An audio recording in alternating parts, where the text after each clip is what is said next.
It's just mind blowing how the brain is. Seriously. 100 billion neurons. It's beyond imagination. Brain की जो memory capacity होती है वो कितनी होती है मालूम? 2.5 petabyte and 1 petabyte is a million gigabyte. There's something called योग निद्रा. योग निद्रा. हाँ. हमारे ऋषि मुनियों ने हमें एक गिफ्ट के तौर में दिया था. Kind of power nap. एक 1.25 घंटे के योग निद्रा में I should be able to get the 8 hours of the sleep. Alzheimer's dementia एक बहुत बड़ा प्रॉब्लम होते जा रहा है. बहुत बड़ा. 100% rise is going to come of Alzheimer's dementia.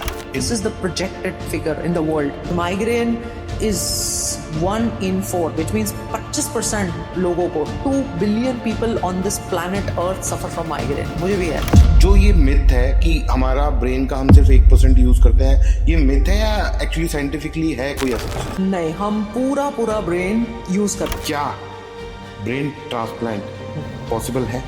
एक ब्लू ब्रेन प्रोजेक्ट नाम का प्रोजेक्ट चल रहा है. वहां पे रैट के ब्रेन को every single neuron and cell is being deeply studied.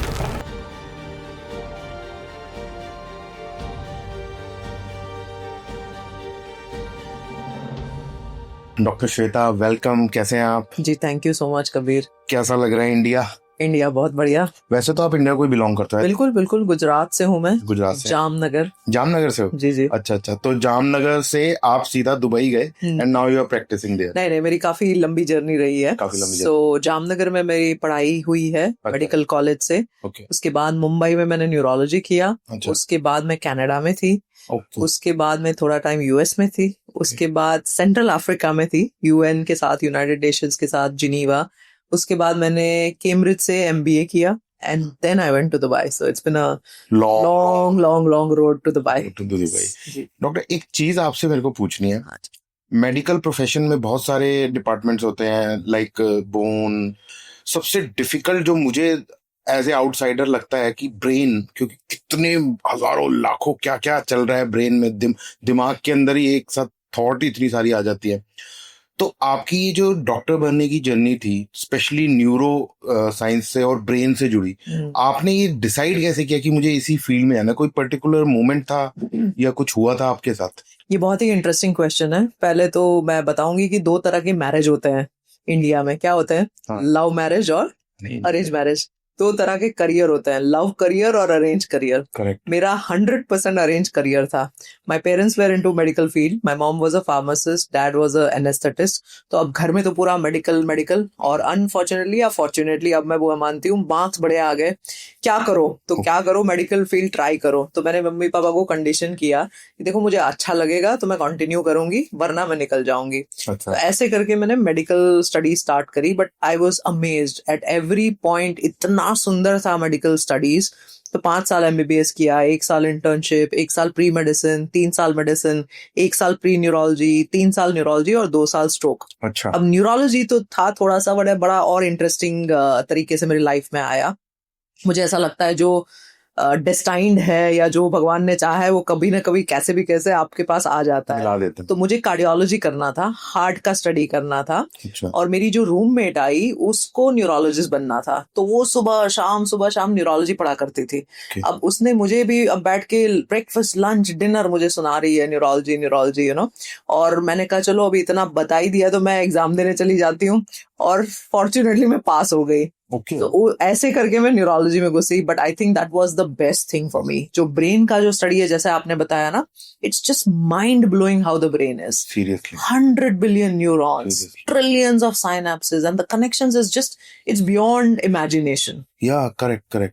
जैसे ब्रेन का तो सबसे इम्पोर्टेंट चीज जो मुझे लगता है, जैसे आप किसी जर्नी पे जा रहे हो and you know something happen, अचानक से कुछ हुआ, तो आपकी पूरी लाइफ जो 1 सेकंड में फ्लैश होती है. It's brain. Yes, 100%. And everything is stored in the brain. जैसे हम बात कर रहे हैं, जो चीजें आसपास हो रही है, everything gets continuously stored and recorded.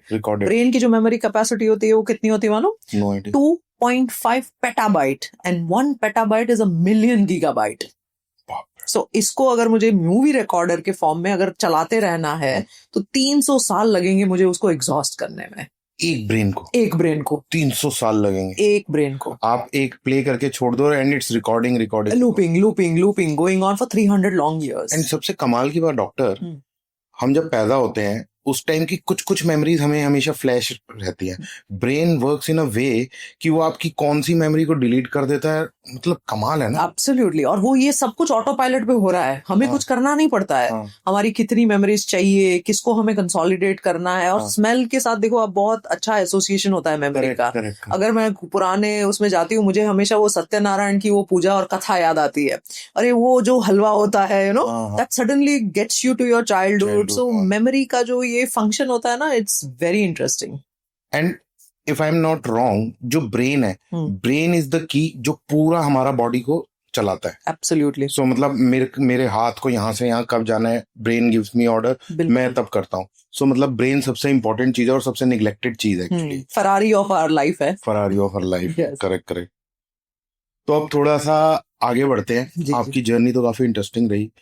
तो सबसे पहले तो डॉक्टर ये बताइए कि आप स्पेसिफिकली इस टाइम दुबई में न्यूरो साइंस से, ब्रेन से जुड़ी बहुत सारी चीजें कर रहे हो। जी जी। तो सबसे इंटरेस्टिंग चीज अभी क्या चल रही है इस वक्त आपकी लाइफ? सो पहले तो मैं एक न्यूरोलॉजिस्ट हूँ, तो 30% of my time goes in clinical. तो हम पेशेंट्स देखते हैं, जैसे किसी को डिमेंशिया हो गया, पैरालिसिस हो गया, किसी की नर्व्स का काम नहीं हो रहा है, किसी को शेकिंग वगैरह हो रहा है, ये सारी चीजें जो है वो हमारे न्यूरोलॉजी में आती है। करेक्ट। तो वो एक पार्ट हो गया। और बाकी का जो टाइम है, हम एक लैब चलाते हैं जिसका नाम है limitless brain lab. Yes I have seen. Name ही ये है क्योंकि limitless is our potential, right? So we study peak performers, leaders, athletes, कि उनके ब्रेन में क्या चलता है, व्हाट इज इन इट, कि हम उससे सीख ले और अपने ब्रेन को हम कैसे फुली फंक्शनल बनाए।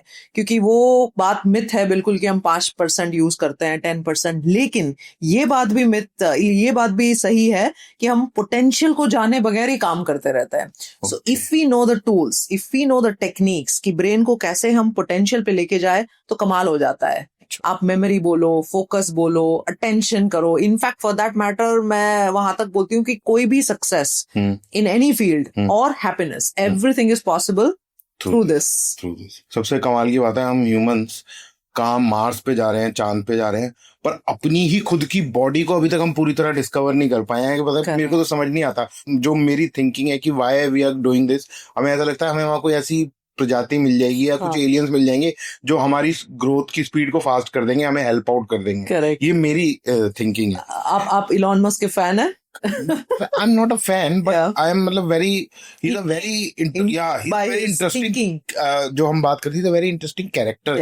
Yes. जो उसने किया है Yeah. और जो वो बातें करता है, मुझे ऐसा लगता है they are going to be true। Yes. वो होगा। I think 5 साल 6 साल में वो कॉलोनी बना देगा वहां, बिल्कुल बना देगा 100%। और डिस्ट्रॉय भी वही करने वाला है। और उसका neural link is also very interesting. Since हम ब्रेन की बात कर रहे हैं, तो वो चिप्स जो बना रहे हैं, जैसे फॉर एग्जांपल किसी को लकवा हो गया, स्पीच बराबर आ नहीं रही है, प्रॉपरली मैं बोल नहीं पा रही हूँ, तो उस स्विच से, उस पर्टिकुलर चिप से क्या मैं उसको चालू कर सकती हूँ? Can I get back my speech again? तो ये सारे न्यूरल लिंक में काफी सारे एक्सपेरिमेंट्स हो रहे हैं। और इसको हम ब्रेन कंप्यूटर इंटरफेस भी बोलते हैं। सो ब्रेन कंप्यूटर इंटरफेस में क्या होता है, फॉर एग्जाम्पल मुझे ये पर्टिकुलर चीज चलानी है, तो क्या मैं वो सोच से उस चीज को चला पाऊंगी?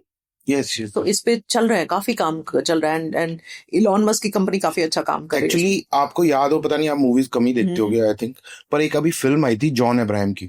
उसका नीचे का पार्ट जो है ना पैरालाइज्ड हो जाता है। ओके। एंड वो न्यूरोलिंक टाइप की एक चिप उसके ब्रेन में लगाते हैं। दे वर डूइंग सम एक्सपेरिमेंट। तो वो चिप उसकी बॉडी को इतना स्ट्रांग बना देती है ब्रेन के थ्रू कि वो सुपर ह्यूमन बन जाता है। I think something like this is happening. Correct. And which will eventually, you know, lot of these things because of AI is possible। Yeah. possible है। बाकी अगर हम ब्रेन की बात करें, तो एक बार जब ब्रेन का सेल डैमेज हो जाता है या ब्रेन का सेल मर जाता है, तो वो रिपेरेबल नहीं है, वो रीजनरेट नहीं करता है। तो ब्रेन का सेल हो गया, रटाइना हो गया, जैसे आंख के पीछे जो पर्दा होता है, या स्पाइन, करोड़रज्जु का जो ये होता है, वो वापस से ग्रो नहीं करता है। Once it's dead, it's gone, you no.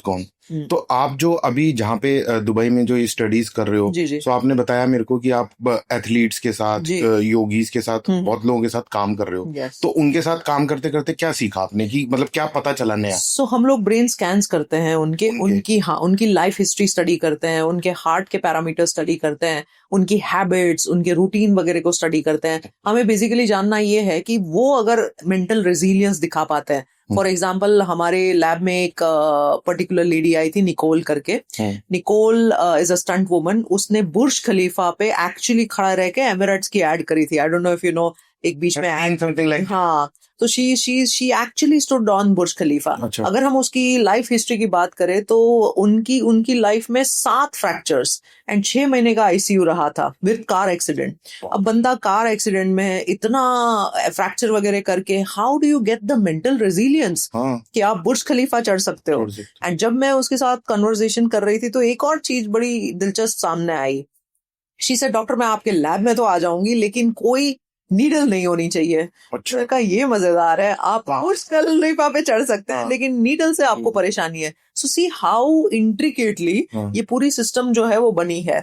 सो हम ऐसे लोगों को स्टडी करते हैं, उनकी लाइफस्टाइल स्टडी करते हैं जस्ट टू अंडरस्टैंड कि मुझे अगर मेरे ब्रेन के पावर को बढ़ाना है, मुझे फोकस चाहिए, तो मैं क्या कर पाऊं, व्हाट इज इट। तो ये जब आप स्टडी कर रहे थे तो इनको स्टडी करते हुए मतलब आपने ब्रेन के पैरामीटर्स जो जी जी चेक किए, बिल्कुल तो बिल्कुल। एक नॉर्मल इंसान का ब्रेन तो और उसके ब्रेन में आपने क्या फर्क देखा? तो हमने 3 फंडामेंटल चीजें देखी। अब ब्रेन का थोड़ा सा समझ लेते हैं कि ब्रेन कैसे होता है। ब्रेन के 3 हिस्से होते हैं। एक होता है ब्रेन स्टेम, जहां से ब्रीदिंग होता है। बेसिकली मेरा सर्वाइवल जो है, मेरा हार्ट चल रहा है, वो ब्रेन स्टेम से हो रहा है। उसके थोड़े हम ऊपर जाते हैं तो लिम्बिक सिस्टम होता है या इमोशनल सिस्टम होता है। Correct. और उसके आगे हम जाते हैं तो फ्रंटल कॉर्टेक्स या फ्रंटल सिस्टम होता है। सबसे जो जरूरी चीज होता है ये फ्रंटल होता है। और फ्रंटल के भी लेफ्ट और राइट 2 हिस्से होते हैं। सो अगर मैं ब्रेन के मॉडल में दिखाऊं, सो ये मेरा लेफ्ट ब्रेन है, ये मेरा राइट ब्रेन है और ये मेरा पूरा ब्रेन है। अच्छा, तो ये जो रील्स आते रहते हैं left brain right brain, yes it very much exist, या वेरी मच एग्जिस्ट। सो ये हो गया हमारा ब्रेन स्टेम। उसके बाद बीच में जो यहाँ पे हो गया वो मेरा लिम्बिक सिस्टम, और ये जो ग्रीन पार्ट है वो है मेरा फ्रंटल कॉर्टेक्स। अब ये 3 ब्रेन बेसिक समझना बहुत जरूरी है। और 4 फंडामेंटल ब्रेन वेव्स होते हैं। जैसे मैं आपसे बात कर रही हूँ, आप मुझसे बात कर रहे हैं, तो एक फास्ट रिदम होता है बीटा। जैसे ही मैं आंख बंद कर लूं एक आता है अल्फा, स्लो रिदम। जैसे ही मैं सोने से पहले जाऊं एक और स्लो रिदम आता है थीटा, और जब मैं सो जाऊं तो आता है डेल्टा।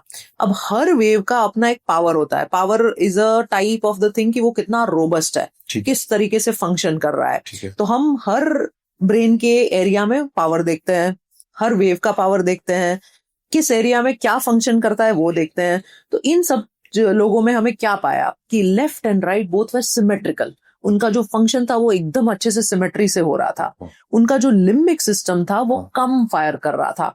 अब ये लिम्बिक सिस्टम जो है वो बहुत महत्व का है। मेरा लिम्बिक सिस्टम इधर होता है और ये है मेरा frontal cortex. They work like seesaw. अगर मेरा इमोशनल सिस्टम ओवर फायर्ड है, फाइट, फ्लाइट, फियर, फ्रीज, तो मेरा नॉर्मल फ्रंटल कॉर्टेक्स काम नहीं करेगा। यहाँ पे all the gold is lying here. इस फ्रंटल कॉर्टेक्स से मैं अच्छे से आगे काम कर पाऊंगी। I can choose between what is good and bad, my out of the box thinking, my creativity, what ever I can do with power, my good memory, functioning capacities, reasoning, processing speed, मैं कितना हद तक fast सोच सकती हूँ, वो सब यहाँ से हो रहा है। तो अगर मेरा ये फायर कर रहा है तो ये गया। सो ये सी सॉ को हमें पहले तो पकड़ में लाना है कि मेरे उसमें क्या हो रहा है। अगर मैं कल आपका ब्रेन करूँ तो उसमें क्या हो रहा है। अब देखो हमारे पास जो अभी भी इंस्ट्रूमेंट्स है वो बहुत ही सुपरफिशियल है, जिसको हम EEG बोलते हैं, इलेक्ट्रोएन्सेफेलोग्राम। वो सरफेस पे लगते हैं और हम वहां से वेव्स पकड़ते हैं। अगर हम और भी डेप्थ में स्टडी करना चाहें तो हम फंक्शनल MRI कर सकते हैं, मैग्नेटोएन्सेफेलोग्राम कर सकते हैं। मतलब आजकल लाइफ काफी इजी है ब्रेन को देखने के लिए। तो आप ये करते हो उनके साथ? जी जी जी। तो हमारे उसमें EEG के थ्रू ये सारे एक्सपेरिमेंट्स होते हैं। हाँ। तो जब हम ये देखते हैं कि उनके ब्रेन वेव्स इतने रोबस्ट है, उनकी लिम्बिक सिस्टम कम काम कर रही है, उनके फ्रंटल कॉर्टेक्स सिमेट्रिकल है, तो ये क्या करते हैं जिनकी वजह से इनका ब्रेन इतना पावरफुल है। So that is the next question which comes. So वहां से फिर हमारी उनकी लाइफस्टाइल की जर्नी, उनकी प्रैक्टिसेस, उस पे बात आती है। कितना घंटा सोते हैं, क्या डाइट लेते हैं, किस हिसाब से उनका मेडिटेशन वगैरह क्या इंक्लूडेड होता है, विजुअलाइजेशन का कोई रोल है कि नहीं है। सो इससे हम फिर बाद में उससे सीखते हैं। तो ये तो इन लोगों की स्टडी आपने करी और आप ब्रेन के फंक्शंस के क्यों इन लोगों ने ऐसा क्यों किया वो आप पता करते हो कि इनके ब्रेन में ऐसा क्या हुआ। करेक्ट। इसके अलावा आप और कुछ भी वहां पे सिखाते हो या बताते हो लोगों को? जैसे आजकल लोगों को नींद की बड़ी प्रॉब्लम हो रही, मैं खुद मेरे को भी है। It's a big issue. हाँ, it's a very very big issue. आपको एक पता होगा एक मेडिकेशन आजकल बहुत इजीली अवेलेबल है, मेलेटोनिन। जी जी। तो वो भी आप मुझे बताओ कि क्या मेलेटोनिन मतलब रेगुलर यूज में करना ठीक है, वन थिंग। yes. और दूसरा जो ये स्लीप इशू हो रहा है लोगों को, इसको ठीक करने का आप लोग क्या वहां कर रहे हो? So thank you for that question, क्योंकि बहुत लोग स्लीप की बीमारी से सफर कर रहे हैं, इंसोम्निया जिसको हम बोलते हैं। जेनेटिक भी हो सकता है, विच मीन्स जीन में भी चल रहा है, मतलब मेरे मॉम डैड को, उनके मॉम डैड को, तो 40% can be genetic. It's a very big number. So first question you have to ask is कि भाई मेरे जीन में क्या प्रॉब्लम है, that is number 1। Number 2 is अगर मुझे नींद नहीं आ रही है तो पहले मुझे ये करना है कि रात में, जब रात का टाइम होता है तो मेरा brain slow down, beta beta से जाके अल्फा से थीटा में क्या जा रहा है।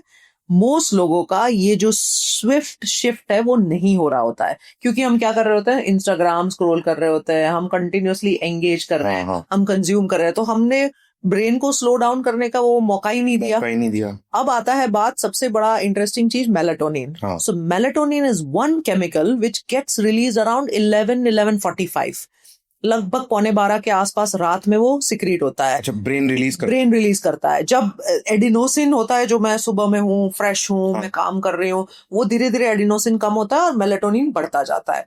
मेलेटोनिन की एक पीक पे मुझे नींद आना शुरू होता है।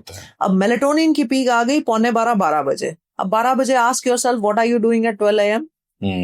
मोस्ट लाइकली हम टीवी देख रहे होते हैं, मोस्ट लाइकली हम इंस्टाग्राम पे होते हैं, मोस्ट लाइकली हम फेसबुक पे होते हैं। तो हमने वो पीक जो है वो निकाल दी, अब हमने क्रॉस कर दी। अब बॉडी के पास दूसरी पीक तो है नहीं, अब वो धीरे धीरे धीरे कम होने जा रहा है, तब आप सोने जा रहे हो। So that is why sleeping on time, waking up on time, having a sleep ritual, कि भाई सारी लाइट्स वगैरह बंद होनी चाहिए, कोई सेंसरी स्टिमुलेशन नहीं होना चाहिए, हैव अ वार्म बाथ, ये ब्लू लाइट तो बिल्कुल नहीं होनी चाहिए। Blue light also disrupts the melatonin, वो बंद कर देता है मेलेटोनिन को। अच्छा। और हमारे फोन्स में ब्लू लाइट के फिल्टर होते हैं, करेक्ट होते हैं। Majority of the people are not even aware about those filters, bright एकदम रखते हैं, फिर नींद कैसे आएगी? अब नींद कितनी करनी चाहिए वो भी बहुत जरूरी है। 8 hours of sleep is absolute must. क्यों? Because we go through cycles. एक होता है डीप स्लीप का साइकिल, जिसको हम नॉन रेम बोलते हैं। Correct. दूसरा होता है रैपिड आई मूवमेंट, मेरी आंखें चल रही है, नहीं विविड मुझे ड्रीम्स आते हैं, वो सारे रेम में आते हैं। तो non REM, REM, non REM, REM, ऐसी साइकिल 90 मिनट्स की रफली होती है, जो मुझे कम से कम 4 साइकिल चाहिए, कम से कम, for effective functioning in those 8 hours। And if in the initial phase मुझे डीप स्लीप ज्यादा चाहिए, नॉन रेम की, और लास्ट के फेज में मुझे रेम ज्यादा चाहिए। अगर मान लो मैं नॉर्मली 12 बजे सोती हूँ, वही मैं एग्जांपल देती हूँ बिकॉज एवरेज 12 हो गया है, मैं हर पेशेंट को पूछ के, that has become an unfortunate. पहले हम 10 बोलते थे, अब हम 12 हो गया है। तो अगर मैं 12 से 2 बजे सोती हूँ, विच मीन्स मैंने अपना नॉन रेम गवा दिया। वो जो चला जाता है नॉन रेम, वो वापस नहीं आता उस साइकिल में, दैट इज गॉन। अब मैं जल्दी उठ गई, मुझे मान लो 6 बजे उठना था, उसके बदले मैं 4 बजे, अब मुझे 8 बजे उठना था, मैं 6 बजे उठ गई, ऑफिस जाने का ये वगैरह स्टैंडर्ड रहता है, तो आई लॉस्ट माई रेम। तो मैंने नॉन रेम भी गवा दी और रेम भी गवा दी, तो पूरी मैंने स्लीप साइकिल को डिसरप्ट कर दिया। तो ये जो मेलेटोनिन है वो एक डाइटरी सप्लीमेंट है, बिकॉज आपने वहां से पीक नहीं लिया, तो आप एक्स्ट्रा बॉडी को दे रहे हैं, but it's still a supplement. Whether long term is it good to take? Answer is no.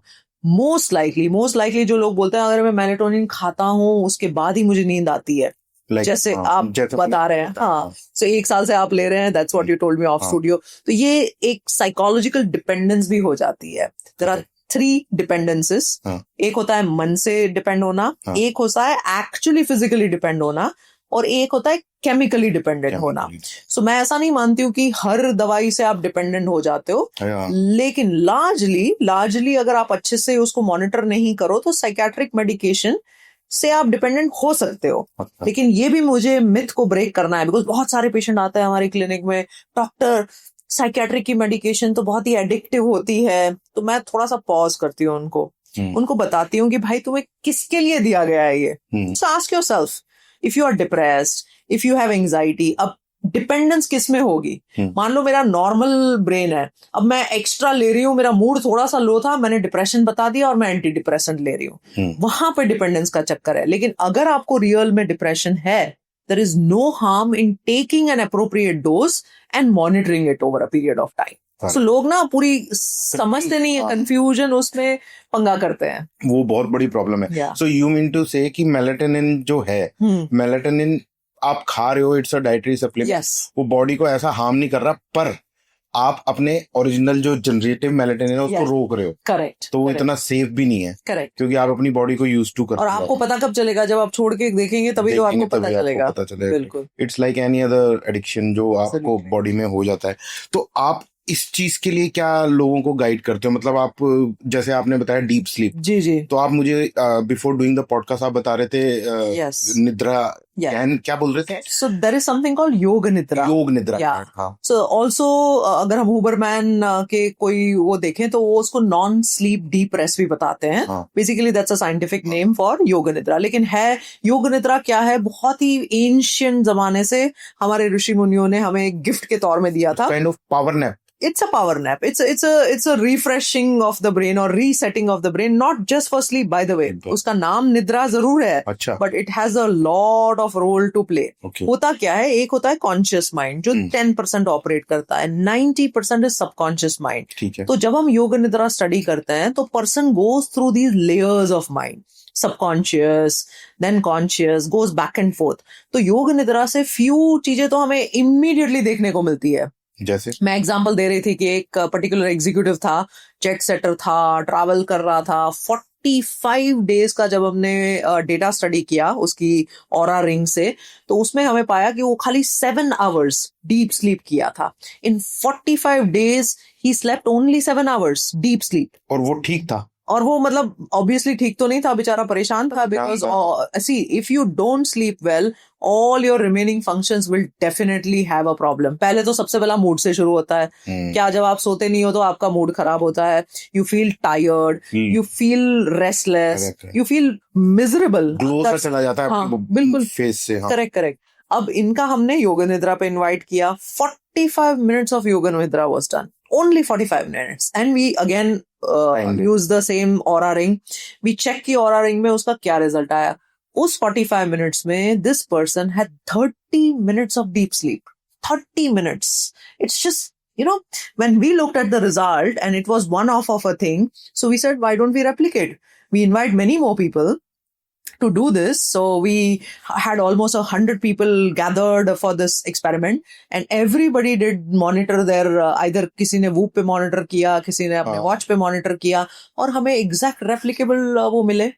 तो व्यूअर्स के लिए मेरे को एक थोड़ी सी चीज आप ज्यादा टेक्निकल नहीं, नॉर्मल भाषा में समझाओ कि 8 घंटे की स्लीप और योग निद्रा की कितनी देर की स्लीप का क्या बराबर हो? अगर मैं योग निद्रा अच्छे से कर रही हूँ तो मुझे लगभग 1-1.25 घंटे के योग निद्रा में I should be able to get the 8 hours of the sleep. लेकिन यू नो लोग क्या करते हैं, वो योग निद्रा तो छोड़ो, पहले तो 8 आवर्स का एवरेज पे ही नहीं काम करते हैं, तो उसके पहले आपको योग निद्रा पे कमिटमेंट करना पड़ेगा, आपको रोज करना पड़ेगा। You will have to first, you know, tune your mind to do that. So मेरे हिसाब से तो योग निद्रा should be currently starting to practice for people who cannot sleep. 21 दिन कम से कम करो, because 21 days में आपकी फिजियोलॉजी का शिफ्ट होगा।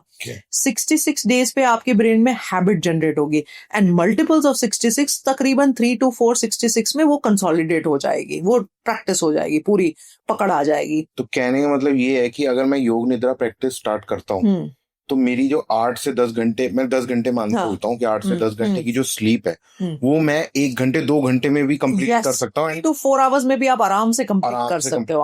I'll wake up fresh. Yes, and you will not have any harmful effects what if you would not have slept otherwise. तो करते हैं। लेकिन अगर आप ये नहीं प्रैक्टिस करते हो, then I definitely urge people to sleep on time at the melatonin peak at least, and then to wake up in the correct rhythm से, circadian बोलते हैं हम उसको। जब भी मेरा मानना है कि जब भी बॉडी आउट ऑफ रिदम जाता है ना तो डिजीजेस आ जाते हैं। So, लोग आपसे कनेक्ट कैसे करते हैं? मतलब हाउ डू जो लोग ये एपिसोड देखेंगे वो आपके साथ कनेक्ट कैसे करें? How do they learn? I think for our audience हम एक काम करते हैं, योग निद्रा का हमारा जो लैब का वर्जन है, जो हमारा टेस्टेड वर्जन है, वो हम उनको फ्री देते हैं। कैसे? हम आपकी लिंक में शेयर कर देते हैं। अच्छा। और www.limitlessbrainlab.com पे हमारी सारी इन्फॉर्मेशन अवेलेबल है, और www.drshwetaadatia.com पे भी सब अवेलेबल है। बट लेट देम प्रैक्टिस सम, आप भी करना, मैं भी मुझे बताना। मैं तो सबसे बड़ा वो हो गया ना इस चीज का, क्योंकि मैंने खुद आपको अपनी प्रॉब्लम बता दी। अच्छा, दूसरा ये भी होता है कि हम कभी भी मेजरमेंट नहीं करते हैं। हमें लगता है हाँ मुझे, आपने कभी पॉलीसोमनोग्राफ करने का सोचा है? तो हम कभी भी मेजरमेंट के बारे बारे में सोचते नहीं है। देखो हम साइंटिस्ट हमेशा ऐसा मानते हैं कि whatever you can measure you can manage. तो आप एक बार अपना स्लीप स्टडी करो, आप कितने डिप में जाते हैं, आप क्या सांस बराबर लेते हैं कि ऑब्स्ट्रक्शन होता है। काफी सारे लोगों को ऑब्स्ट्रक्टिव स्लीप अपनिया होता है, मतलब सांस जो है वो बीच में रुक जाती है, ऑक्सीजन कम हो जाता है ब्रेन में, तो उसकी वजह से भी ब्लड प्रेशर होते हैं, डायबिटीज होते हैं। अच्छा। तो क्यों ऐसा just it's a simple test. पहले के जमाने में वो डब्बे बड़े बड़े होते थे, आपको हॉस्पिटल जाना पड़ता था, अब तो सारे इंस्ट्रूमेंट छोटे छोटे हो गए हैं। करा के देखो, चेक करो क्या हो रहा है। हाँ। पॉलीसोमनोग्राफ टेस्ट कराने के बाद मुझे किसी न्यूरोलॉजिस्ट को ही दिखाना पड़ेगा? न्यूरोलॉजिस्ट या तो पल्मोनोलॉजिस्ट, दोनों करते हैं। अच्छा, अब थोड़ा सा आगे चलते हैं। जी जी। कि अब जैसे जो आपने टेस्ट बताया, ये टेस्ट मान लीजिए मैंने कराया, अभी थोड़ा इंडिया और आउटसाइड की बात करते हैं कि अभी करंटली सिनेरियो के हिसाब से, आपके हिसाब से इंडिया की जो भी साइंटिस्ट हैं या इंडिया के जितने भी डॉक्टर्स हैं, स्पेशली न्यूरो से रिलेटेड, इंडिया अभी किस नंबर पे होगा आपके अकॉर्डिंगली, और कौन सी कंट्री है जो ज्यादा आगे जा चुकी है? See, India is amazing when it comes to clinical this. जो हमारे डॉक्टर्स की क्वालिटी है, जो हमारे डॉक्टर्स की अंडरस्टैंडिंग है, वो बहुत ही अच्छी है। बिकॉज मुझे तो दोनों एक्सपोजर मिले हैं, north American exposure and Indian exposure. North America में क्या है ना, एक कल्चर ऑफ इनोवेशन है, एक कल्चर ऑफ रिसर्च है, और रिसोर्सेज भी है उस रिसर्च के लिए। हमारे देश में अनफॉर्चुनेटली, इंडिया की अगर हम बात करें तो रिसोर्सेज ऐसा नहीं कि नहीं है।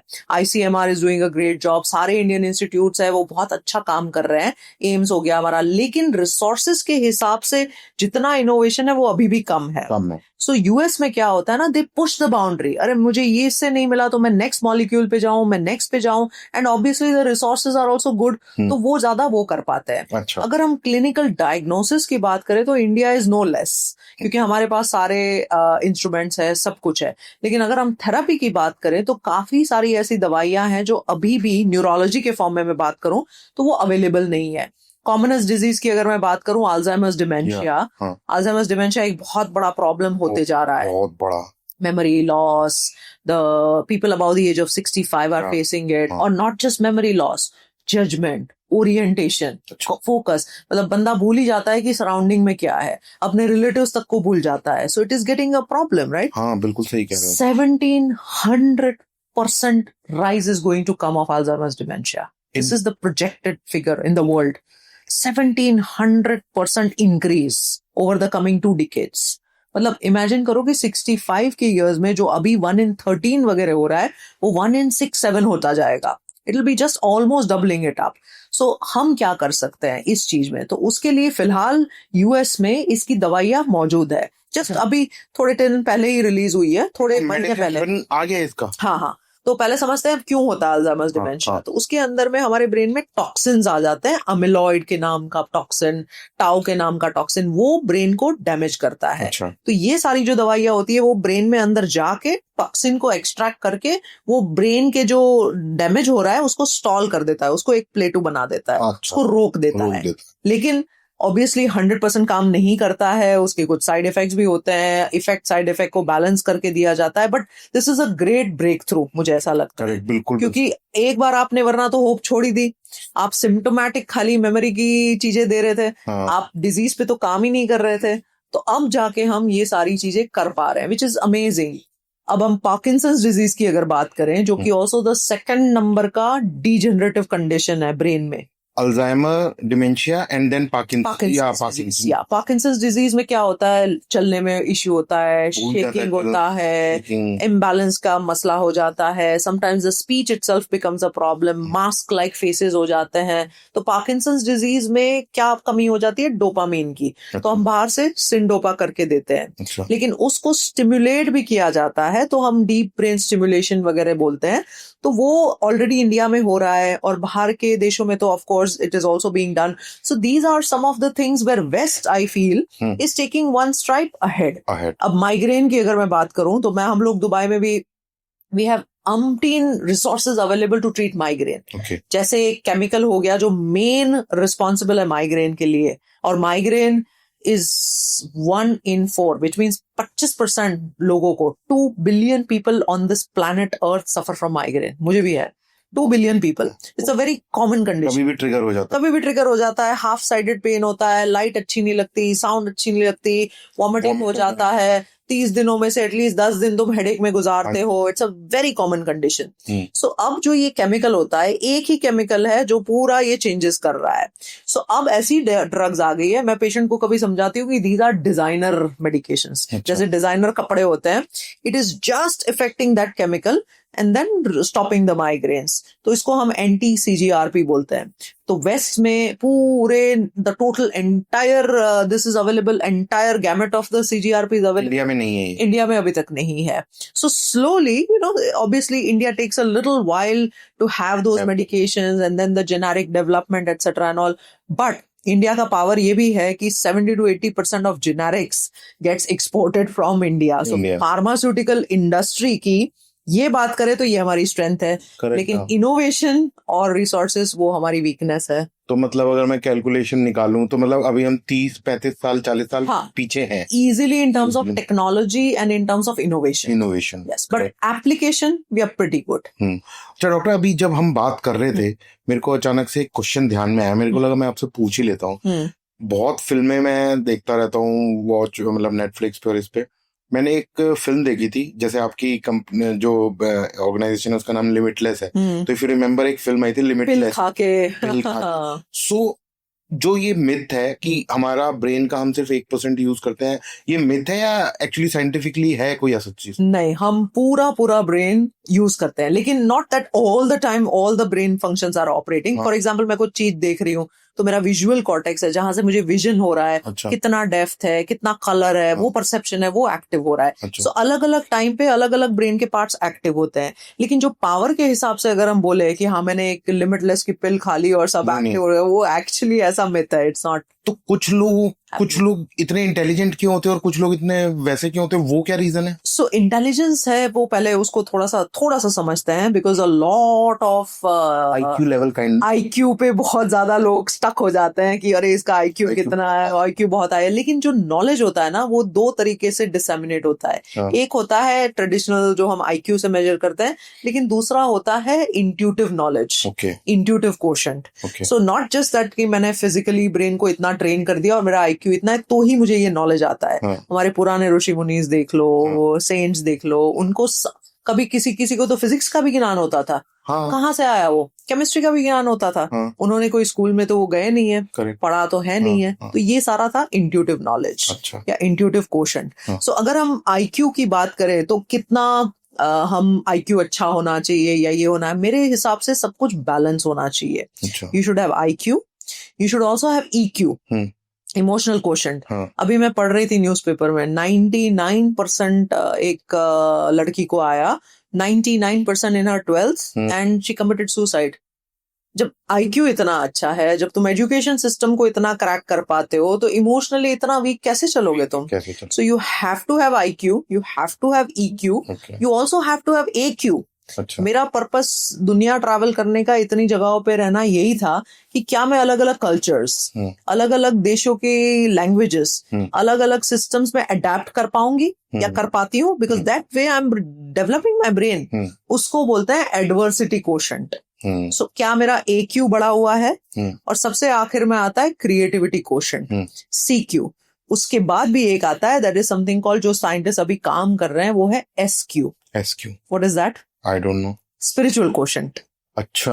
अब there was one paper, I'm not remembering कि ये पेपर किसका था, बट बहुत सुंदर तरीके से उस पेपर में समझाया गया था. IQ कैसे समझेंगे? मान लो मेरा एक ब्रेन सेल है और दूसरा ब्रेन सेल है, वो लीनियरली कनेक्टेड है, दैट बिकम्स IQ. अगर A, B और C, मेरे पास 3 ब्रेन के सेल्स हैं, अगर यहाँ से यहाँ ऐसे ऐसे इम्पल्सेस बैक एंड फोर्थ जा रही है, तो मेरा वो हो गया EQ. लेकिन तीनों के तीनों न्यूरॉन्स एक साथ फायर कर रहे हैं और सारे इंटरकनेक्टेड है, वो हो गया SQ. So it was very mind blowing to see कि हम कितने हद तक खाली IQ पे ही फोकस करते हैं. And that is the reason why most of our children and all face the struggle later on in life. Degree तो मिल गई लेकिन लाइफ नहीं बना पाए. पर एज ए लेमैन जो अभी भी मेरा एक वो सवाल का जवाब मुझे सही से मिला नहीं. एक्चुअली टेक्निकलिटीज तो आपने बड़ी अच्छी समझा कि एक आदमी का दिमाग इतना तेज क्यों होता है और एक आदमी का दिमाग इतना कम तेज क्यों होता है? So, वो क्या प्रॉब्लम, उसके भी कई सारे रीजंस होते हैं. Genetically for example, how much is your brain development, what is the size of your brain, what is the total number of the connections in your brain. 0 to 5 years की उम्र में आपको एक्सपोजर कितना मिला है, that is epigenetics, because environment से भी brain growth stimulate होता है. आपको कितने रिसोर्सेस मिलते हैं अगेन वो ब्रेन ग्रोथ को डेवलप करने के लिए. So it is combination of genetic and epigenetic. Plus for example, अब मुझे कोई काम करना है, स्किल बनानी है फॉर एग्जाम्पल, तो मैं कितना आवर्स दे पाती हूँ स्किल को. माल्कम ग्लैडवेल की आई थिंक वो किताब है, if you have read, 10,000 hours to create that one skill, right. So एक सर्टन वायरिंग का एक एफर्ट लगता है. तो क्या मैंने वो वायरिंग की एफर्ट करी है, then I have built that skill. So ये जो है, that is how some people get a better brain and some people are not having a better brain. अब ऑटिज्म की बात करते हैं. ऑटिज्म का बड़ा अच्छा इंटरेस्टिंग अभी एक कन्वर्सेशन आया था, and I was talking to a paediatric neurologist, doctor Arif Khan है. सो हमारा ऐसे ही बात चल रही थी और हम बोल रहे थे कि भाई ऑटिज्म इतना बढ़ क्यों रहा है. ऑटिज्म में क्या होता है, बच्चा सीखने समझने की क्षमता कम होती है, या तो उसके स्पीच डेवलपमेंट में प्रॉब्लम होता है, या तो उसके इमोशनल कनेक्शन में प्रॉब्लम होता है, सोशल आई कांटेक्ट वगैरह बात करने में दिक्कत होती है. तो उसको हम, एक स्पेक्ट्रम भी है जिसको हम ऑटिस्टिक स्पेक्ट्रम कहते हैं या ऑटिज्म कहते हैं. और कई सारे लोग मेरी चैनल पे भी पूछते हैं कि डॉक्टर आप ऑटिज्म पे ज्यादा बात करें, तो आई थिंक यही मौका है, बात करते हैं. ठीक है. सो ऑटिज्म जो है वो 1 in roughly 30 या 33 में अभी हमें देखा जाता है, करंट इंसिडेंस ऑफ दैट. और फिर भी हमें लग रहा है बहुत बढ़ गया है, जो कि बढ़ने वाला है.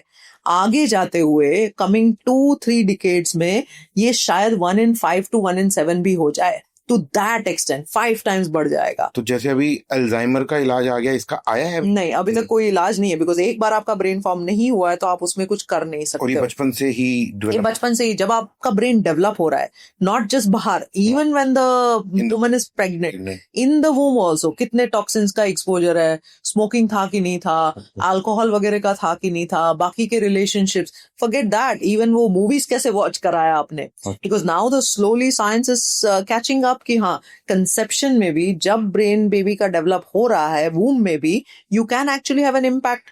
सो ये सब कुछ ऑटिज्म में कंट्रीब्यूट कर रहा है. तो मैं उनको पूछ रही थी कि आपको क्यों लग रहा है कि ऑटिज्म बढ़ रहा है, what is the thing. He told a very nice answer, and which is a thing to reflect for all of us. Maybe we don't know the right answer yet, but this is a thing for us to absolutely reflect upon. वो बोल रहे हैं technological advancement is running very fast. आप सोचो, मुझे तो मेरा computer मिला था मैं जब 25 साल की थी. आजकल के बच्चे या 5-6 साल में मिला अपना फोन हाथ में. मतलब आजकल if you see 2 or 3 year old baby is actually navigating through the entire course of it. माँ बाप भी शॉक में होते हैं, ये कैसे हो गया. दैट मीन्स कि they are already having that ingenious technological intelligence, right, जो हमें डेवलप करनी पड़ी थी 25 साल में. सो टेक्नोलॉजी इतना फास्ट जा रहा है, लेकिन ब्रेन का जो प्रोसेस है वो स्लोली कैचअप हो रहा है. और बिकॉज धीरे धीरे मुझे मोनोफोकल टास्क करने होंगे. फॉर एग्जाम्पल, एआई मेरा बाकी का काम तो कर लेगा, तो मुझे एक ही काम करना है, तो बाकी का ब्रेन का एरिया बोलेगा मेरा काम क्या है, मैं डेवलप ही नहीं होऊंगा. So slowly nature is trying to conserve that thing कि आप बाकी बाहर से सब करा रहे हो, तो why should I waste my process. Development ही नहीं होगा उसका. And which is I don't know what kind of a world will come if we keep on letting it happen like that. So nature के process के साथ साथ हम क्या कर सकते हैं, that is the next question which comes. कि ऑटिज्म को रोकना है तो हमें क्या करना होगा. हमें healthy diet, healthy balance while the woman is pregnant, making sure that those 9 months are very preciously taken care. मान लो आपने वो भी कर लिया, तो 0 to 3 की जो एज है उसमें आप बच्चे के साथ क्या कर रहे हो, 3 to 7 में आप क्या कर रहे हो. So making sure that multi sensory environment दे रहे हो, बच्चा खेल भी रहा है, टच कर रहा है, स्मेल भी कर रहा है, पेरेंट्स के साथ है, उसका फैमिली एनवायरनमेंट है, विच इज ऑल्सो अनदर. आप बता रहे थे, कौन बता रहा था, बच्चे नैनीज के साथ ही ग्रो कर रहे हैं. हाँ. बच्चे पेरेंट्स के साथ तो ग्रो ही नहीं कर रहे हैं. हम ऑफ स्टूडियो जब डिस्कस कर रहे थे. So what are you giving to the brain, correct, that is the output what you will get for the brain. So ये सारा हमें करेक्टली स्टार्ट करना पड़ेगा. और मान लो अगर ऑटिज्म है, कोई कितने सारे लोग जो सुन रहे होंगे कि अगर चलो मान लो ये सब कुछ नहीं हुआ और ऑटिज्म है आ गया, हाँ। तो neuro modulation is coming up big time. So hope कभी भी मेरे हिसाब से ना brain is a very interesting structure. उसका मॉड्यूलेशन हमेशा डेवलपमेंट चलता रहता है. हाँ, इसी को हम न्यूरोप्लास्टिसिटी बोलते हैं. अच्छा, सो न्यूरो मॉड्यूलेशन में हम लाइट के माध्यम से, साउंड के माध्यम से, बाइनोरल बीट्स के माध्यम से उसको स्टिमुलेट कर सकते हैं. अच्छा, अभी हमारे लैब में हमने एक टेस्ट करने को बुलाया था. न्यूरोनिक करके एक हेलमेट टाइप का इंस्ट्रूमेंट है.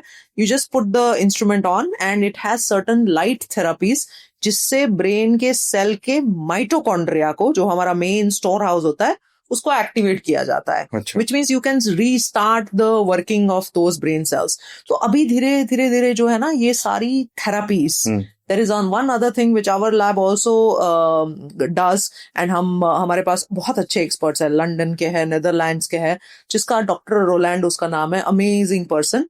न्यूरो फीडबैक हम उसको बोलते हैं. okay, कि मैंने ब्रेन को एक कनेक्ट कर दिया. I am not feeding anything to the brain, I am just showing him what is happening. Now, for example, I want to build my biceps. So I'm just doing this to build the bicep. हाँ. तो मैंने brain को बस वहां पे लगा दिया कि भाई तुम इतना करो. अगर काम होना है तो काम सिग्नल्स लो, एक्टिवेट होना है तो एक्टिवेटिंग सिग्नल्स हो. तो ये भी काफी हद तक चल रहा है. And it is happening that some of the people are at least getting to the next level. अच्छा, सो बिल्कुल होपलेस जो सिचुएशन होती है उससे आप एक कदम आगे जाते हो. और फ्यूचर में मुझे ऐसा लग रहा है कि काफी हद तक बहुत सारे एक्सपेरिमेंट्स ऐसे भी आएंगे कि how can you with these chips, with these kind of artificial intelligence, can you actually also recreate your memory experiences, upload your emotions. अच्छा डॉक्टर, बात करते करते आपने एक्चुअली फ्यूचर टेक्नोलॉजी के बारे में बात कर ही ली. अब 2-3 क्विक चीजें मुझे आप बताओ जो मिथ्स हैं या होने वाली हैं या जो भी हैं, वो आप मुझे बताना. क्या ब्रेन ट्रांसप्लांट पॉसिबल है?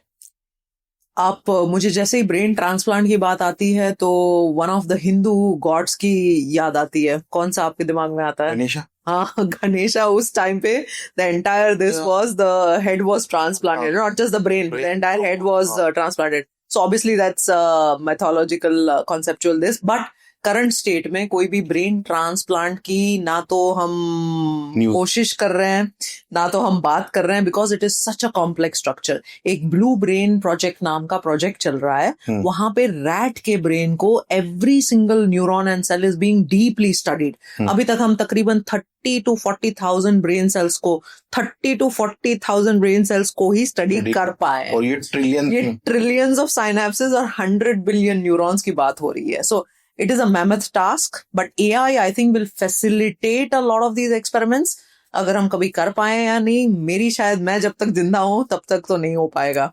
तो चलो, एक ब्रेन ट्रांसप्लांट पूरा का पूरा ब्रेन निकाल के किसी और बॉडी में डालना, इट्स अभी तक अभी नहीं है. बट जो हमारा ब्रेन है, जो सबकॉन्शियस है हमारा, उसको निकालना पॉसिबल हो रहा है. वो भी अभी कोशिशें हो रही है. That is called mind uploading. कि भाई मेरे सबकॉन्शियस में जो ये चल रहा है, क्या है, will I be able to.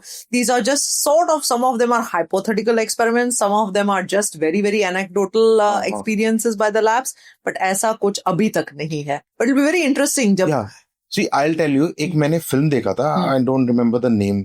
उसमें क्या था, जो मैंने आपसे क्वेश्चन पूछा, उसमें सेम था. एक 65 साल का बिलियनियर होता है, वो अपना क्लोन करवा के रखा हुआ है उसने, जो कि अराउंड उसकी बॉडी 25 साल की है.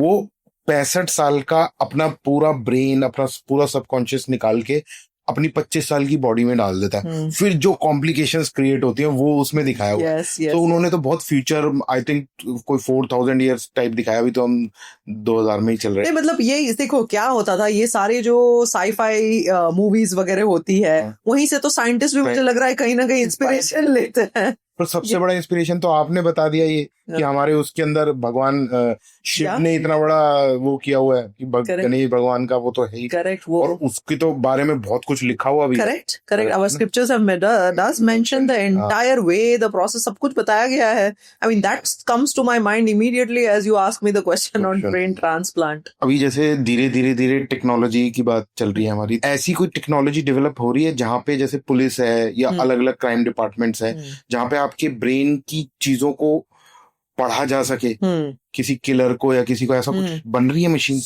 पहले के जमाने में भी थी और अभी भी उसको बेसिकली उसको बेटर किया जा रहा है, उसको एडवांस किया जा रहा है। तो लाई डिटेक्टर जो है वो काफी सारी CBI agencies, foreign bureau agencies वगैरह वो यूज करती है। अच्छा। तो उसमें क्या होता है कि जब मैं कुछ एक बात बताती हूँ, अगर वो गलत है तो मेरे हार्ट के रिदम में चेंज आएगा, मेरे पल्स में चेंज आ जाएगा, मेरे ब्रेन में भी सर्टन तरीके के चेंजेस आएंगे। तो फंक्शनल एमआरआई करके एक बड़ा एमआरआई होता है जिसमें सारी चीजें लाइट अप होती है। तो एक हद तक बोलना ये इजी पड़ जाता है कि भाई ये आदमी बराबर बोल रहा है कि ये फेक कर रहा है। तो functional MRIs are good way in which we can figure it out. अब ये सब क्या है ना, still it is not a mass level kind of a thing, because lot of refinements, काफी सारी फाइन ट्यूनिंग वगैरह अभी भी बाकी है।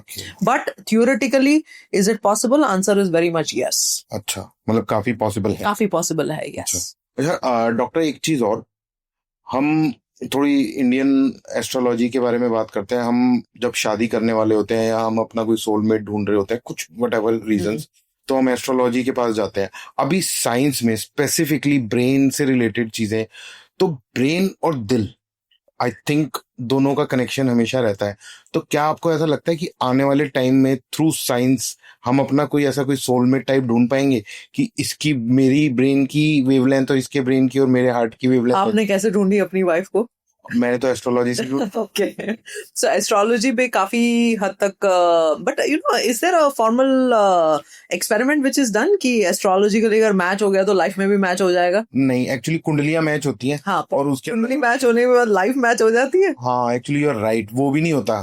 वो होता है कि नहीं होता है, we don't know, right? But अगर साइंटिफिकली आ जाए कोई ऐसी चीज कि जहां पे हमें ये क्या बोलते हैं, मार्किंग्स पता चल जाए कि इन दोनों की मैचिंग हो सकती है। अब मैं थोड़ा सा फंडामेंटल अगेन साइंस बताऊंगी, और वो मेरी काफी हद तक ये वाली जो रिसर्च है वो मेरे बुक में फ्यूचर रेडी नाउ जो अभी लेटेस्ट रिलीज हुई है उस पे भी उसका एक थोड़ा सा पार्ट में जिक्र है, चैप्टर है। अच्छा। सो क्या होता है कि ब्रेन के जो दो पार्ट्स होते हैं, हमने बताया लेफ्ट ब्रेन है, राइट ब्रेन है, अपर ब्रेन है, लोअर ब्रेन है। Lower brain is emotional brain, upper brain is the rational brain. तो हम सारे जितने भी लोग हैं ना, वो एक प्रेफरेंस डेवलप कर जाते हैं तकरीबन 13 साल की उम्र के बाद, और ये हार्ड वायर्ड होता है। अगर मैं अपर ब्रेन हूं तो मैं बहुत ही ज्यादा विजुअल होंगी, क्रिएटिव होंगी, I would be very quick in taking decisions, मेरी एनालिसिस की कैपेसिटी बहुत अच्छी होगी। और अगर मैं मान लो लोअर ब्रेन हूं तो मैं ज्यादा इमोशनल होंगी, I would be very good with team work, मैं प्रोसेस सेंट्रिक होंगी, I would be good with generally helping people, kindness etcetera. तो अब देखो, दोनों ब्रेन्स के अलग अलग कंप्लीटली डिफरेंट ट्रेट्स है। करेक्ट। So, इसकी पर्सनालिटी बड़ी अलग होगी, इसकी पर्सनालिटी बड़ी अलग होगी। Opposites attract always. अब ये दोनों ने शादी तो कर ली, अब हम क्या करते हैं? Now I will start expecting in my spouse exactly the same behaviour which I want. For example, if I was lower brain, I would want that other person to behave like a lower brain, जो कि नहीं होगा बाद में। मैंने attract तो हो गया मुझे, because I want those qualities, so I got attracted, but then I started to realise that I have to live only with my qualities and I want to amplify only my qualities. तब जाके सारी problem शुरू होती है। तो हमारी ये जो टूल है, हमने हालांकि बनाया करियर के लिए है, but it's the exact same tool, we call it my brain design. तो हम बोलते हैं कुंडली का तो हमें मालूम नहीं है, लेकिन कम से कम माई ब्रेन डिजाइन से कंपैटिबिलिटी चेक तो कर लो, whether your brain and this brain, and for example now these two brains are in love. मान लो upper brain and lower brain का बंदा और बंदी है और पूरे लव में, fine. Then you start to get aware कि भाई इसकी मैं prediction traits will exactly be like this because वो hardwired है। Okay. So then मेरे जो mentor है बुक के लिए, वो बहुत अच्छा बताते थे। वो बोलते हैं then you start celebrating the differences. The marriage or the relationship is always about celebration. Correct. And it is always about evolution. It is about evolution of the experiences of your brain and your entire personality and how your success and your life begins. So मेरे हिसाब से कहीं ना कहीं marriage is your test. Correct. Of resilience, of the matching, of the celebration that you do. अब आपने heart और brain की भी बड़ी interesting बात करी। 100 billion neurons in the brain cells. Of later research has shown that the heart has around 40 to 50,000 brain cells. The entire scientific community was shocked कि अरे ब्रेन के सेल्स हार्ट में क्या कर रहे हैं। लेकिन हालांकि जब भी हम when we fall in love और फॉल आउट ऑफ लव, जब पेन होता है तो वी व्हाट डू वी से, सब हार्ट से ही हम रिलेट कर रहे हैं. So yes, there is a heart brain coherence और हार्ट ब्रेन एक्सिस जो भी हमारी एक ऑटोनॉमिक नर्वस सिस्टम से जुड़ा हुआ है, विच मीन्स कि tomorrow if I feel the pain, I will be feeling very sad, I will be feeling very pained, and I will feel कि हाँ मेरा हार्ट टूट गया, जैसे हम बोलते हैं. So that has some relevance also in the science. तो रेलेवेंस है. हाँ जी. तो आपकी इस बुक में ऑलमोस्ट हर चीज से रिलेटेड कुछ ना कुछ है. बिल्कुल. तो अब जैसे माई ब्रेन डिजाइन को मुझे यंगस्टर को कैसे मैं करियर की सलाह दूं, तो वो उसमें पता चलता है. If I am mid career and I am not able to find my calling, हम बोलते हैं डोंट थिंक ऑफ जॉब और करियर, फाइंड योर कॉलिंग. तो आपकी कॉलिंग ब्रेन से ऑलरेडी जुड़ी हुई है, तो why don't you find that. तो मिड करियर के लिए है parents, they don't know how to manage their children because एक बिल्कुल अलग उनका ब्रेन का हिसाब चल रहा है. Their brain is very different. तो हम how do we bridge that gap. So communication का गैप है, रिलेशनशिप अंडरस्टैंडिंग है, पोटेंशियल्स की अंडरस्टैंडिंग है. तो ये पूरे प्रोग्राम को हम माइंड लिमिटलेस ब्रेन के द्वारा 12 to 18 के लिए भी डिसेमिनेट करते हैं. It's available on our website, all the information. But it's very important कि whatever is done through awareness. Correct. Being aware, care and then dare. आपने ये सब तो बताया कि अच्छी नींद, 8 घंटे, योग निद्रा, सारी चीजें बहुत अच्छे से बताई. पर जाने से पहले अभी 2025 चल रहा है, हम ऑलमोस्ट हर चीज की मेडिकेशन आ चुकी है, जैसे अल्जाइमर की मेडिकेशन आ चुकी है. हमारी जो ब्रेन पावर है या जो ब्रेन का हमारा फंक्शन है उसको बेटर करने के लिए सोना तो सबको पता है, बिल्कुल. एक्सरसाइज करना सबको पता है, डाइट भी सबको पता है. तो वो आई थिंक आप ना बताओ. आप ये बताओ कि ऐसी कौन सी सेफ मेडिसिन है या ऐसे कौन से सेफ सप्लीमेंट्स हैं जो हम अपने ब्रेन को ठीक रखने के लिए कर सकते हैं, क्योंकि सबसे निग्लेक्टेड पार्ट है हमारी बॉडी का. हम इसके बारे में सोचते नहीं है, कहते हैं ये तो पागल है. पागल नहीं है भाई, बहुत इंपॉर्टेंट चीज है. तो आप व्यूअर्स को थोड़ा सा इस बारे में जरूर बताओ. सो फरारी अगर आपके पास होती, मान लीजिए हाइपोथेटिकली, आप उसमें केरोसिन डालते? नो. ऐसी बात है. इस फरारी में आप क्या डाल रहे हो? केरोसिन तो नहीं डालना है. Correct. So what you eat, what you feed, when I say what you feed is not just what you feed with the mouth, what you feed into your mind, what you feed from your surroundings, what you feed from your environment, what you feed through books, what you feed through your Instagrams, what you feed through your YouTubes, all this is also very important. Correct. अगर मैं dietary supplement की बात करूं तो आजकल हमारा wholesome food नहीं रहा है. प्रोसेस फूड है, रिफाइंड है, you know, it's not organic. सब कुछ हमने तहस नहस कर दिया है agriculturally, right? So the best thing is, अगर मैं वेजिटेरियन, मान लो मैं तो वेजिटेरियन हूँ, if I am a vegetarian, automatically my vitamin B12 will be low. मैं अगर एक हिसाब से रेगुलरली फूड नहीं खा रही हूँ तो certain vitamin deficiencies will happen. So मुझे कहीं ना कहीं I have to supplement those to just keep the brain running. There is only one study which was of late published called Cosmos Mind, जिसमें एक सेंट्रम करके tablet आती है जिसको स्टडी किया गया था. That's a positive study for a multivitamin. Positive कि 2.5 से 3 साल आपको cognitive health वो दे पाता है. But most other multivitamins also as antioxidant कि मेरे pollution is a stress, खाने में मैं ले रही हूँ स्ट्रेस, तो मेरे बॉडी के स्ट्रेस को रोकने के लिए, ऑक्सीडेशन जो हो रहा है उसको रोकने के लिए एंटीऑक्सीडेंट्स लगेगा. तो एक मल्टीविटामिन की पिल, ओमेगा 3 हो गया, ये सब कुछ लेना इम्पोर्टेंट है. और अगर हम मान लो, ये तो हमने इसकी बात कर ली, what are the other things? तो हमारी लैब ने एक सिंपल सा एक्रोनिम बनाया है. And this has come through the various interviews that we did with the people. And if you practice only 25 minutes of this acronym, your brain health definitely will be better. Okay. Your sleep will also be better. Your prosperity, because there's a component of even wealth and prosperity into it. It's called movers. M for meditation. O for oxygenation or pranayam or breathing. V for visualization. Use the just before the night time theta to visualize the things कि आपको life में क्या चाहिए. Okay. कल क्या करोगे? एक हफ्ते बाद क्या करोगे? एक महीने बाद क्या करोगे? Prepare the mind. Okay. E for exercise, जैसे आपने बताया. और एक्सरसाइज में हम क्या सोचते हैं? खाली कार्डियो इधर कर लिया, वेट लिफ्ट कर लिया, ऐसे नहीं. Balance, coordination, strength building, cardio, everything should be a part of that exercise. Cross lateral, वो पहले हम नहीं ऐसा करते थे, वो समझ गया उसको हम सुपर ब्रेन योगा भी बोलते हैं. अच्छा So cross training, cross lateral, so exercises which are helping the brain ठीक है are for reading or chanting. Okay. या तो ओम चैंट सिंपल सा कर लो, या तो कोई भी मंत्र कर लो, depending on the culture, depending on this. S for scribing, writing out what is negative inside you and throwing it out. So अगर आपने इस प्रैक्टिस को लगातार कर लिया, so memory, mood, emotional regulation, general cognition and overall health बनी रहेगी. Movers and जो आपने मल्टीविटामिन बताया that is Centrum. That is a very common company. काफी आप कहीं ना कहीं देखते ही होंगे, लेकिन उसका एक ही ट्रायल है जो कि पॉजिटिव आया है. काफी सारे विटामिन B12 की स्टडीज हो रखी है, विटामिन B1 B6 की हो रखी है. हाँ. और ये अभी पब्लिश हुई है फ्यू मंथ्स बैक. और ये मार्केट में मेन के लिए अलग अवेलेबल है, मल्टीविटामिन फॉर विमेन. एब्सोल्युटली. मैंने एक्चुअली, आपने मेरे को अच्छा याद दिलाया, मैंने 2 साल पहले 3 महीने के लिए खाया भी था ये. क्यों छोड़ दिया? ऐसे ही छोड़ दिया. अब आपने बताया दोबारा स्टार्ट कर लूंगा. क्योंकि कहीं ना कहीं some form of antioxidant, some form of all the supplements are required if your diet is not wholesome. You have to ask yourself, are you taking a proper diet?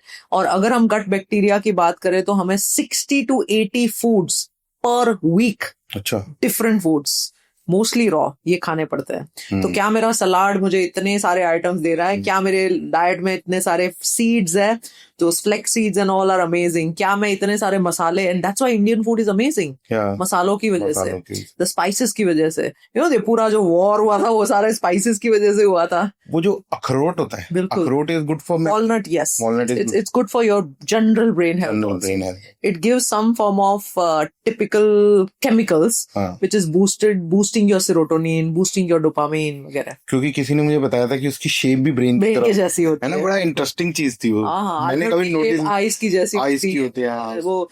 बहुत सारे ऐसे चीजें हैं. बिल्कुल. तो आई थिंक आपने बड़ा ये अच्छे से बताया, अच्छे से आंसर दिया. एंड आई होप कि जो आपने बताया है वो व्यूअर्स देखें और उसको अप्लाई करें.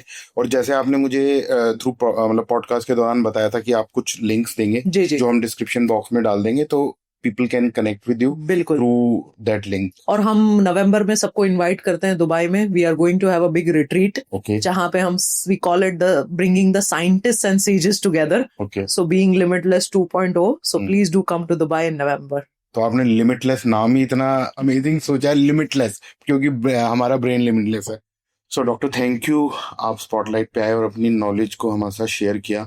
आई प्रे कि जो ऑटिज्म एंड डिमेंशिया, पार्किंसन और स्पेशली ये और भी जो ब्रेन से रिलेटेड जितनी बीमारियां हैं, आप जैसे डॉक्टर आए और इन चीज़ों को बेटर करें. और स्पेशली इंडिया में आई होप कि धीरे धीरे ये चीजें ठीक हो जाए, बिकॉज आई नो समवन जिनके फादर को अभी डिमेंशिया हो गया.